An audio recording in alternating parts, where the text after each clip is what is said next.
আমরা যে কোনো লোনের ইএমআই আমরা চাই যাতে কোনো রকম ফেল না হয়ে ভালোভাবে আমরা রিপে করতে পারি।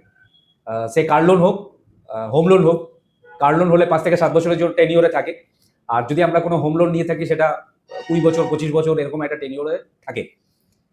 তো আমরা প্রত্যেকটা মুহূর্তে চাই যেন কোনো ইনস্টলমেন্ট যাতে ফেল না হয়, তাহলে আমাদের সিভিল স্কোরটা খারাপ হয়ে যাবে। তো এই ভয়ে ভয়ে আমরা চাই যে এটা পেমেন্টটা ভালোভাবে যেন হয়। কিন্তু ঠিক এই ভয়টা কেন আমাদের এসআইপির ক্ষেত্রে বা আদার ইনভেস্টমেন্টের ক্ষেত্রে থাকে না? আমরা যখন কোনো মিউচুয়াল ফান্ডে এসআইপি করি তখন 2 থেকে 5 বছরের মধ্যে মনে হয় যে এটাকে উঠিয়ে নিয়ে অন্য কোথাও কাজে লাগায়, পরে আবার এটাকে কন্টিনিউ করবো। বা আদার্স ইনভেস্টমেন্টের ক্ষেত্রেও তাই, লাইফ ইন্স্যুরেন্সের কোনো এন্ডোমেন্ট প্ল্যান হলো, পিপিএফ হলো, আর রিকারেন্ট ডিপোজিট হলো, ফিক্সড ডিপোজিট হলো, কেন আমরা এটা কন্টিনিউ করতে পারি না? 5 থেকে 7 বছরের মধ্যে মনে হয় এই টাকাটা উঠিয়ে নিয়ে কাজে লাগাই দিয়ে আবার আমি ইনভেস্টমেন্টটা স্টার্ট করবো। তো এরকম ভাবে যদি আমরা 5 থেকে 7 বছরের মধ্যে টাকাটাকে ব্রেক করে দিই তাহলে যে 15 থেকে 20 বছরের যে কম্পাউন্ডিং এর এফেক্ট সেটা কিন্তু আমরা পাচ্ছি না।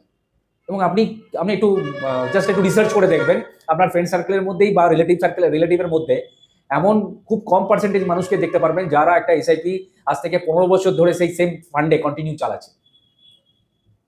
এটা কেন হচ্ছে? এটার কারণ আপনি খুঁজুন।